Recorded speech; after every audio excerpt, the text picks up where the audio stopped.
감사가 없는 인생은 반드시 무너지고 실패한다라고 하는 것이 인류 역사학자들이 내린 결론입니다. 감사가 없는 인생은 반드시 망하고 반드시 실패한다. 그리고 감사가 없는 그리스도인들은 껍질이다. 오죽하면 이런 말을 할까요? 죽을 때에 감사가 있으면 천국 문도 열린다. 이 모든 것은 감사가 얼마나 귀하고 소중한 것인가를 이야기합니다. 감사가 없는 인생은 무너지고 실패한대요. 감사가 없는 그리스도인들은요, 그의 신앙이 껍질이래요. 오죽하면 죽을 때에 감사합니다 그러면요, 그 순간에 천국 문도 열린답니다. 우리가 감사가 없을 때에 제일 좋아하는 것들은 누군 줄 아세요? 우리 그리스도인들이 감사가 무너질 때에 제일 좋아하는 것은 사탄 마귀가 신나서 춤을 춘다. 감사하는 사람은 진흙 속에서도 감사한다고 합니다. 왜? 보석은 진흙 속에서도 보석이기 때문입니다. 그리스도인들은 고난 속에서도 감사해야 합니다. 왜? 저와 여러분들은 하나님의 보석이기 때문에 그렇습니다.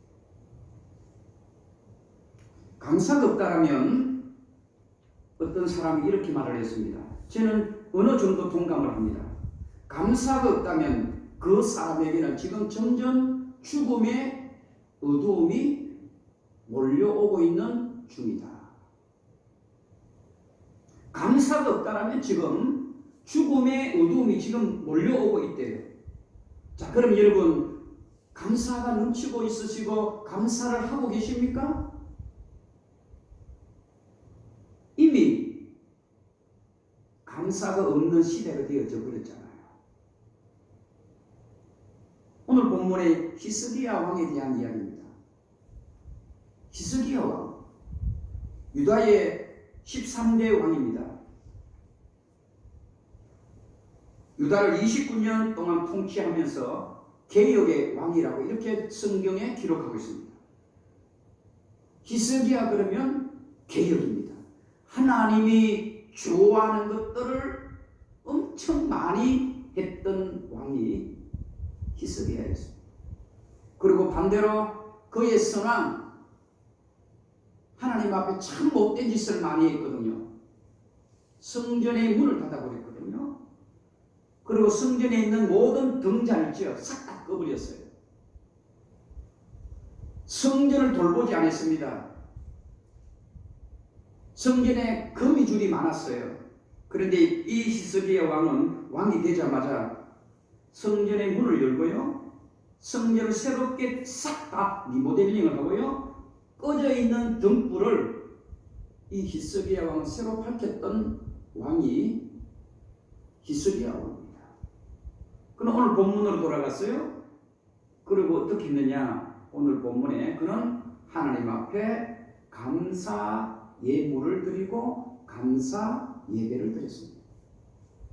우리 히스기야 그러면 개혁의 왕으로만 기억하지만 또 한편으로 보면 그는 하나님 앞에 감사 예배를 드린 가장 모범적인 왕이었다라고 저는 그렇게 봅니다.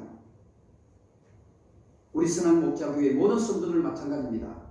교회가 문을 닫고 있고 교회에 모이기를 싫어하고 감사가 없는 이런 시대에 우리는 히스기야의 신앙처럼 다시 한번 성전의 문을 열어놓고 성전에 거무줄이 쳐 있는 것들을 새로 리모델링하고 불이 꺼져 있는 성전에 다시 불을 켜서 하나님 앞에 감사 예배를 드리는 그 히스기야의 예배가 오늘 이 강사 예배를 드리는 저와 여러분들의 예배가 되어지기를 주님 이름으로 축복합니다. 그러면은요, 세 가지만 잘 지키면 돼요. 오늘 이 본문을 통해서 세 가지를 우리들에게 주시는 겁니다. 뭐예요? 하나님 앞에 감사 예배를 드릴 때에 마음이 깨끗하고 정직한 감사를 드려야 합니다. 마음이 깨끗해야 돼요. 그리고 정직해야 됩니다. 하나님은 그런 감사를 받으시는 겁니다.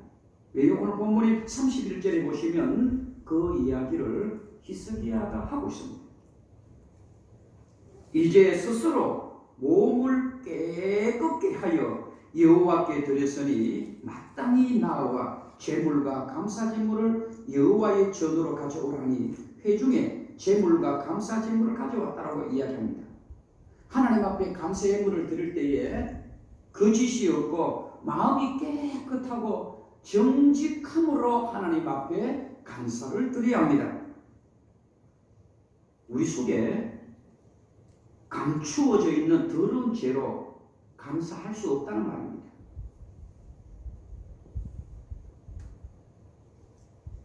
우리 속에 죄가 감추어져 있다면 하나님이 주시는 은혜를 그 죄가 싹 다 가로막아 버리고 다 먹어버립니다.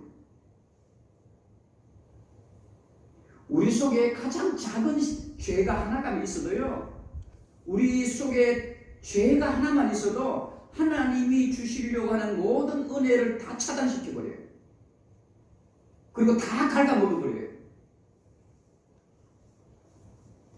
우리 시대에 왜 감사가 없습니까? 하나님의 은혜가 없어서 그런 게 아닙니다.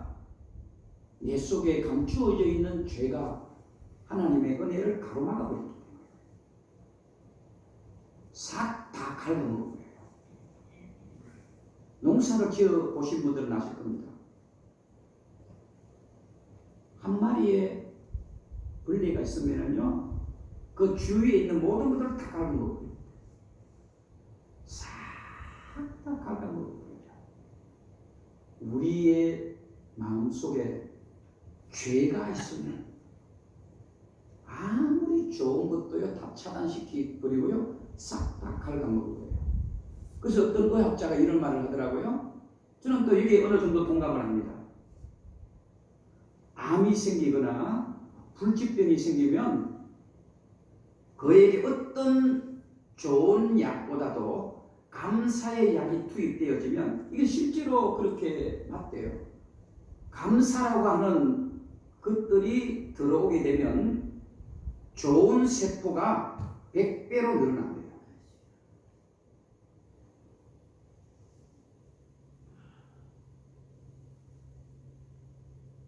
감사가 들어오면요, 암세포, 좋지 않은 모든 세포들이 싹 사라진대요. 감사가 먹어버리는 거예요. 그래, 죄가 있으면 어때요?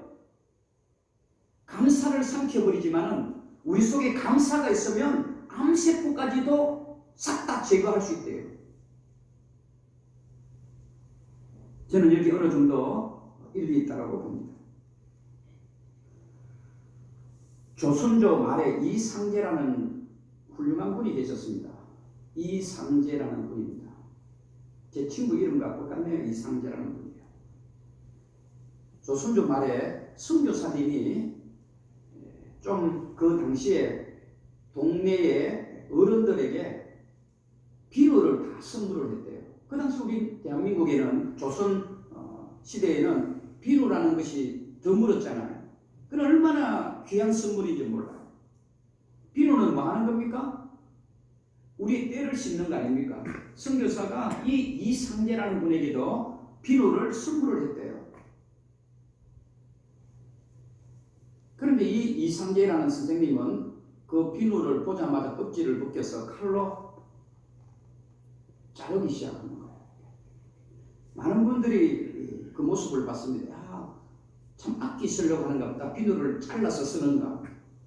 그런데 이상제 선생님은 그 비누를 자르고 난 다음에 어떻게 해요? 하나하나씩 먹는 거예요. 그래서 사람들이 깜짝 놀래버린 거예요. 아니, 비누는 더러운 몸을 씻는 데 사용하십시오. 먹으면 안 됩니다라고 했습니다. 그런데 이분이 훌륭한 말을 했죠. 우리의 몸을 100번 씻으면 뭐합니까? 내 마음을 씻지 못하면 그거는 다 가짜입니다. 내가 왜 비누를 먹느냐고? 내 마음에 있는 죄를 씻는 겁니다. 사랑하는 우리 성도 여러분, 하나님이 기뻐 받으시는 감사 예배는요, 우리의 마음의 죄를 씻고 드려야 합니다.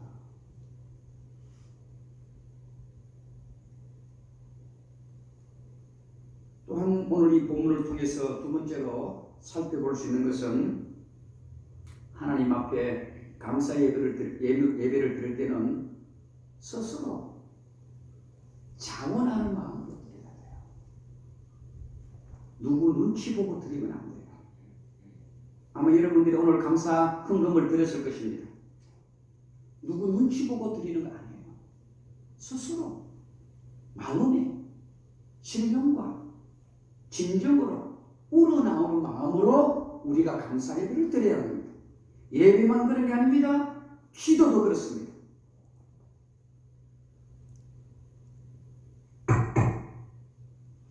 우리의 모든 숨김도 그렇습니다. 스스로 우러난 마음에 드려야지 체면 차리고 드리는 것 하나님이 기뻐받지 않으십니다. 감사는 억지로 드리는 게 아닙니다. 감사는 정말 어려워도 자원하는 마음으로. 오늘 본문의 그 내용입니다. 히스기야가 감사 예배를 드리고 모든 백성들에게 말을 합니다. 그런데 백성들은 어떻습니까? 옛날 성경에 보면 더 정확하게 나와 있죠. 스스로 자원하는 마음으로 하나님 앞에 모든 재물을 가지고 왔습니다. 오늘 뒷부분에는 어떤 재물을 가져왔는지를 구체적으로 기록하고 있습니다. 여러분, 왕이 가져오라니까 왕의 명령이니까 가져온 게 아닙니다. 마음을 다하여 얘가 힘들고 어렵지만은 자발적으로 현대인들 가운데에 중풍병이 참 무섭습니다. 뇌졸중이라고 하기도 하고요.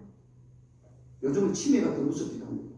또 암도 얼마나 현대인들에게 무서운 병입니까? 제가 말씀을 준비하면서 의학 사전을 한번 찾아봤거든요. 중풍이 잘 걸리는 사람이 어떤 사람인가 거기 나와 있더라고요. 절대로 제가 임의적으로 목사니까 하는 게 아닙니다. 중풍이 잘 걸리는 사람은 다 혈질 가진 사람이 중풍병이에요. 다 혈질.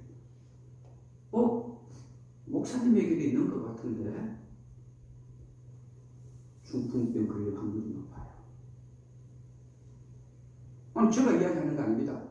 의학사전에 보니까 한의사전에도 그런 내용이 있더라고요. 중풍병에 걸릴 확률이 높은 사람이에요. 다 걸리는 게 높다는 거예요. 높은 사람은 다 혈질적인 사람이 걸릴 확률이 일반적인 사람보다 훨씬 더 높다. 참고로 들으셔도 될 거라 생각합니다. 또 하나, 암에 걸린 사람은 어때요? 반대예요. 문제가 발생되었을 때 다혈질은 표현을 하잖아요. 그런데 암은 삼키는 사람이에요. 무슨 소리 들으면 삼킨대요. 속상해도 삼킨대요. 그런 사람이 암에 걸릴 확률이 일반 사람들보다 높다. 저는 여기에 어느 정도 동감을 해요. 제가 이 이야기를 하려고 하는 게 아닙니다. 그런데 여기에 다혈질을 가진 중풍병에 걸릴 확률이 높거나 암에 걸릴 확률이 높은 사람에게 감사란 어떤 것인가를 제대로 알면 그 사람은 중풍병도 암에도 걸릴 확률이 확 줄어듭니다. 어제 제가 여러분 말씀을 마무리 지으면서 봤던 내용입니다. 참고로 커피를 많이 마시면 우리 고관절에 엄청난 효과가 있다는 어제 연구 결과가 나왔더라고요. 여러분 보신 분 보셨죠? 커피 한 잔을 먹고 커피 두 잔을 먹으면요 안 좋은 것보다는 좋은 게 많다는 결과가 나왔어요. 특별히 여성분들에게 고관절에 굉장히 효과적인, 안 먹는 사람과 먹는 사람을 비교했을 때에 훨씬 더 좋아질 확률이 높대요. 저 여러분, 감사는요 암도 고칠 수 있고요, 감사는 중풍도 고칠 수 있는 그런 좋은 하나님의 약입니다. 감사는 공짜잖아요. 감사는 공짜입니다. 불평하는 사람은 암에 걸릴 확률이 높다고 합니다. 성질을 부리는 사람은 여러분 중풍병에 걸릴 확률이 높아진다고 합니다. 다 그런 건 아니고 확률이라는 말입니다. 성도 여러분, 행복이 없고 기쁨이 없습니까? 고달프십니까? 나에게는 감사가 없기 때문에 그렇습니다.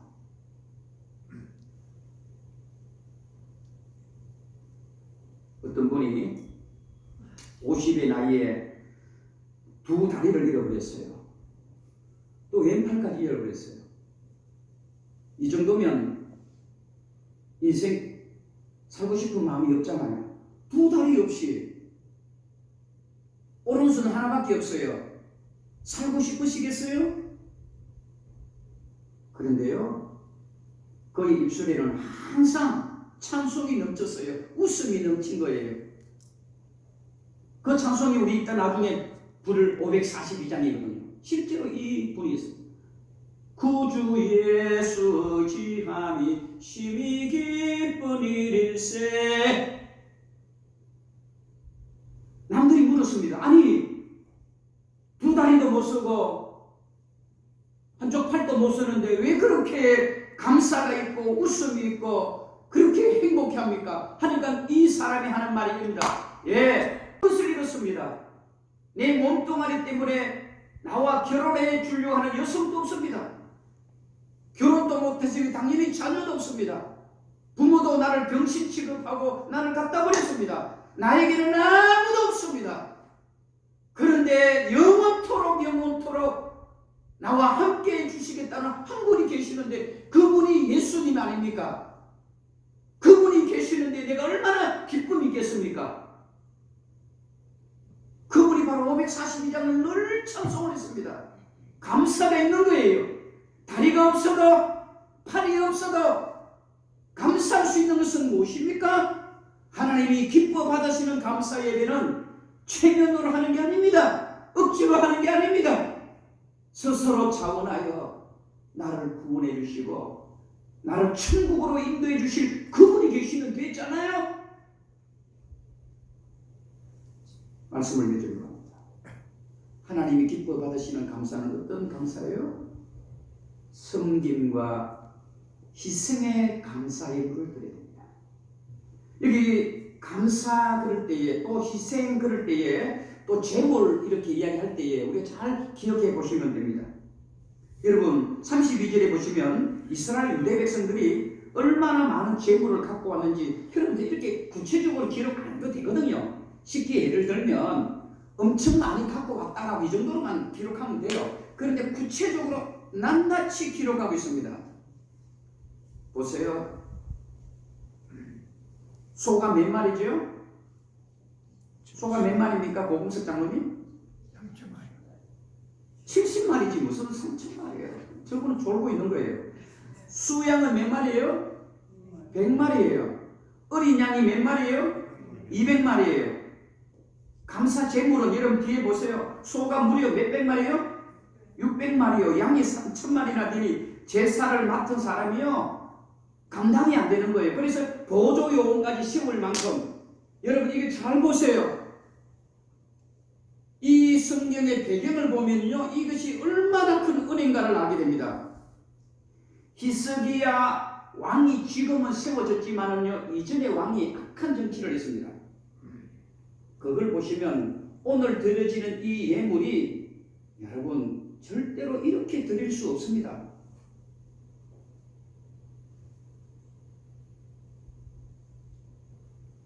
히스기야 지금은 왕이 되었어요.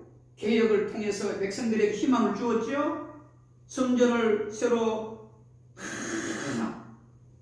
그런데 아하스 왕이 얼마나 악한 왕이었는가 하면요, 이스라엘 백성들의 피고름을 다 뺐어요. 성경의 역사를 보면 아하스 왕은요, 백성들의 피고름을 빼고요, 집에 있는 모든 세금을 싹 다 걷어갔습니다. 그러나 하나님 앞에 드릴 것이 있어요, 없어요? 없어요.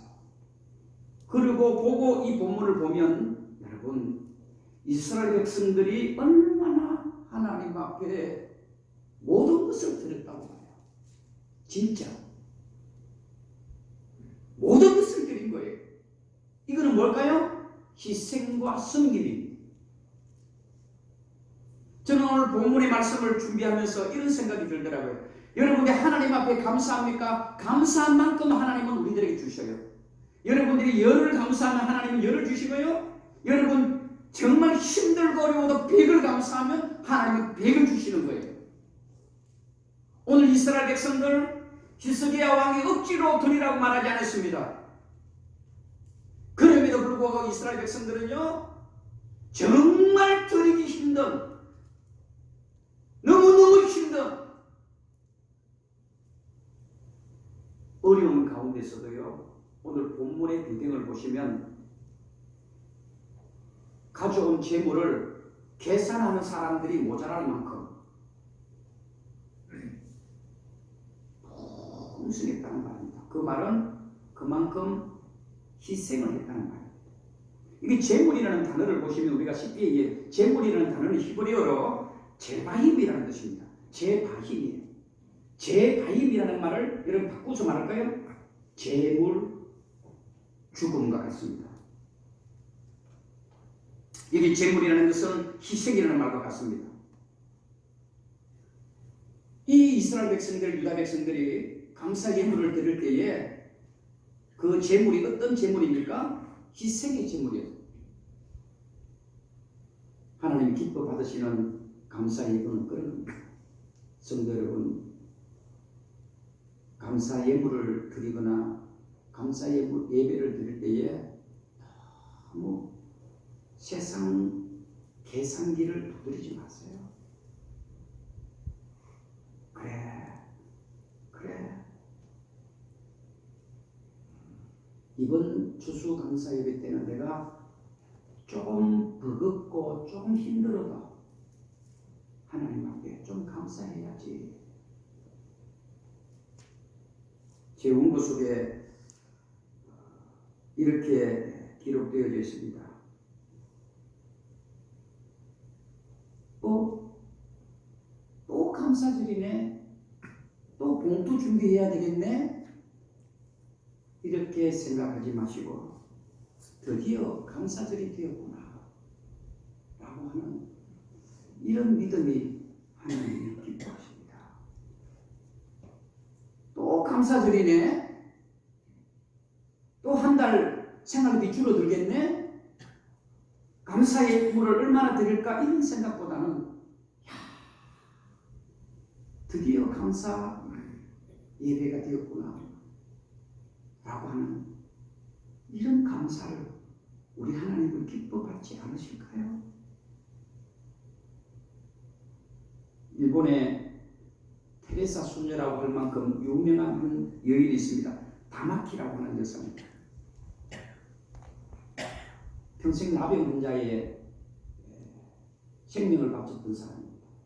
병이 옮았어요. 눈썹이 받았습니다.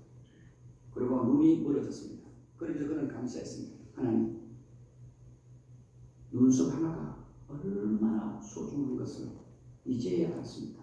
그러면서 그가 고백합니다. 하나님, 눈을 잃었는데 하나님이 보입니다. 눈을 잃었는데 하나님이 보입니다. 하나님 감사합니다. 그게 감사합니다. 저는 우리 교회가 오늘 이 시간 우리들만큼이라도 여러분이 기뻐하는 감사를 드릴 수 있기를 바라요. 정직한 감사를 드리세요. 그리고 억지로 드리지 마시고 스스로 자원하는 마음으로 드리세요. 그리고 여러분 희생의 감사의 힘을 드리세요. 좀 버거워도 좀 힘들어도 내가 먹는 것이 좀 부족해도 좀 모자라도 하나님 앞에 드리는 것은 좀 넉넉하게 드리세요. 왜? 하나님은 여러분들이 드리는 만큼 또 하나님은 주시기 때문입니다. 우리가 왜 하나님의 복을 못 받습니까? 하나님 앞에 드리는 것이 너무나 인색하기 때문에 그렇습니다. 너무 인색한 거예요. 내 체면을 위해서는 무한 써요. 마이너스 통장도 써요. 내 체면을 위해서는 활부, 10부, 100부 활부를 해서라도 여러분 사람에게 체면 차리려고 해요. 하나님 앞에 드리는데 여러분 마음껏 한번 드려보세요. 하나님은 여러분들에게 마음껏 복을 축복해 주실 것입니다. 기도하겠습니다.